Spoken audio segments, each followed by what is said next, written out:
The political drama in the country continues as the Supreme Court yesterday rejected CPN Maoist Center Chairman Pushpakamal Dahal's petition seeking to review an earlier court verdict that had annulled the unification of CPN Maoist Center and CPN UML. The development greatly favors Prime Minister KP Sharma Oli, who has further tightened his grip on government reins. In the meantime, efforts are underway looking for newer power equations to be at the helm of the government. Good morning, I'm Abhyuday Shrestha, and these are the headlines of the hour. The hesitant CPN Maoist Center approach to withdraw its support to the government affects the formation of new power equations. The issue of vote of confidence lingers. CPN UML suspends its Deputy General Secretary Ghanshyam Busal and Standing Committee member Surendra Pandey for 6 months from party membership. Rights organization Save the Children says at least 43 children have been killed by armed forces in Myanmar since February's military coup. And world number one Ashley Barty reaches the women's finals of the Miami Open tennis tournament.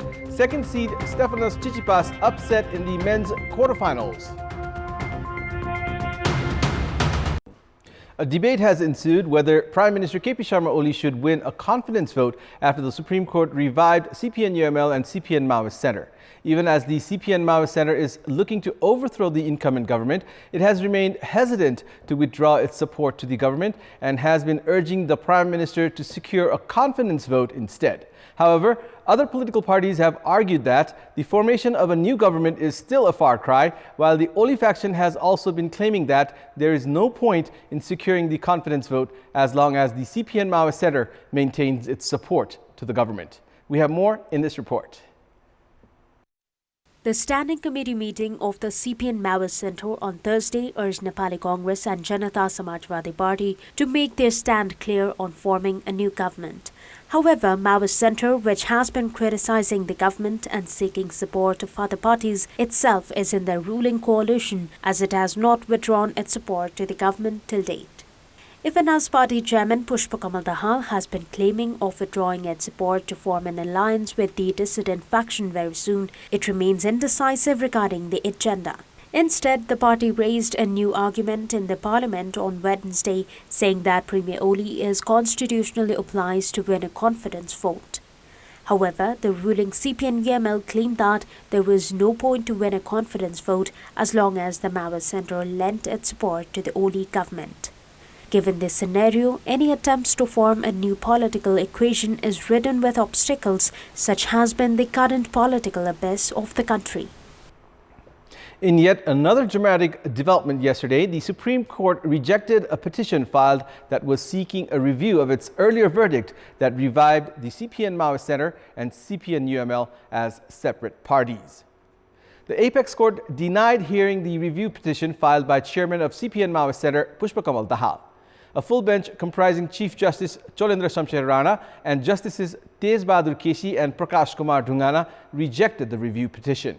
It may be recalled that a joint bench of Justices Bam Kumar Shrestha and Kumar Regmi, while hearing the petition filed by Rishi Ram Katel, had invalidated the unification of CPN Maoist Center and CPN UML on 7th of March last month.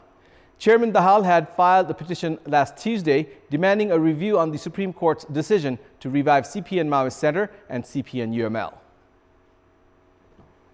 CPN UML has suspended its Deputy General Secretary Ghanshyam Busal and Standing Committee member Surendra Pandey for 6 months from party membership. The party had earlier given a 24-hour ultimatum to both the leaders after they delayed in filing their clarification notes within 3 days. Both the leaders had submitted their documents on Tuesday. However, the party took action against both the leaders, saying that their responses to the clarification sought by the party were not satisfactory. The party has already suspended its senior leader Madhav Kumar Nepal and Vice Chairman Bhim Rao for 6 months from party membership. It may be recalled that the party had sought clarification from 4 leaders alleging them of carrying out anti-party activities. The Nepal faction of the party has been holding separate gatherings and forming parallel committees, accusing Prime Minister KP Sharma Oli of functioning the party unilaterally, even after the Supreme Court's decision revived the CPN UML. The Public Accounts Committee under the House of Representatives has directed the government to cancel the tender process for the second phase of the construction of tunnels and bridge under the Kathmandu-Tarai fast-track project.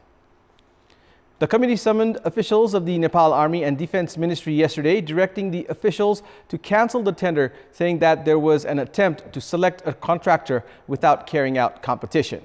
The Public Accounts Committee asked to cancel the process, saying that it was against the Public Procurement Act to select only a single company in the pre-qualification test that could cause financial loss to the state. A total of 21 companies were bidding in the pre-qualification test for the construction of the 2 tunnels and a bridge in the Dodre of Makwanpur district. According to the pre-qualification test carried out by the Nepal Army, China's Poli Changda Engineering was the only company declared eligible for the tender. The committee has now directed to restart the procurement process as per the Public Procurement Act and regulation.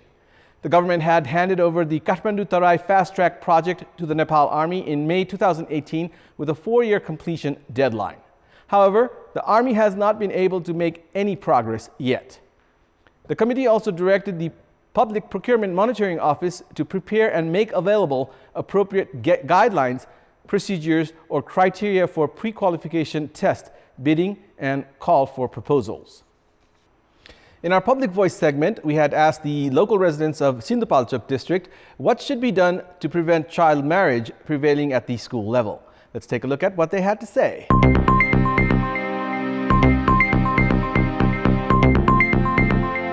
बाल विवाहले गर्दाखेरि हुन सक्ने समस्याहरूबारे जानकारी दिने बाल विवाह रोक्नको लागि विद्यालयको तल्लो तहबाट पाठ्यक्रम लागू गर्नु पर्यो स्थानीय तहले नीति नियम कानुन बाल विवाह रोकथामको लागि बनाउनु पर्छ बाल विवाह सम्बन्धी अभिभावक विद्यार्थी शिक्षक रहेर छलफल गर्नु पर्यो छोराछोरी चाहिँ 15 वर्ष पुगेपछि बिहे गर्नुपर्छ भन्ने एउटा संस्कार छ त्यो संस्कारलाई हटाउनु पर्छ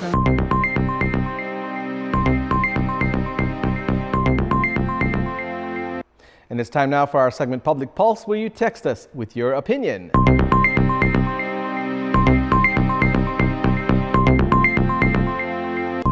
And here's the question. What's your take on the government's preparations to increase the social welfare fund?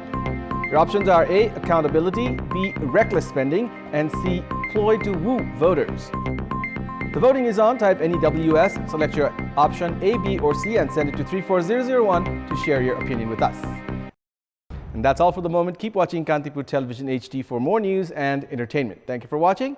Have a good day.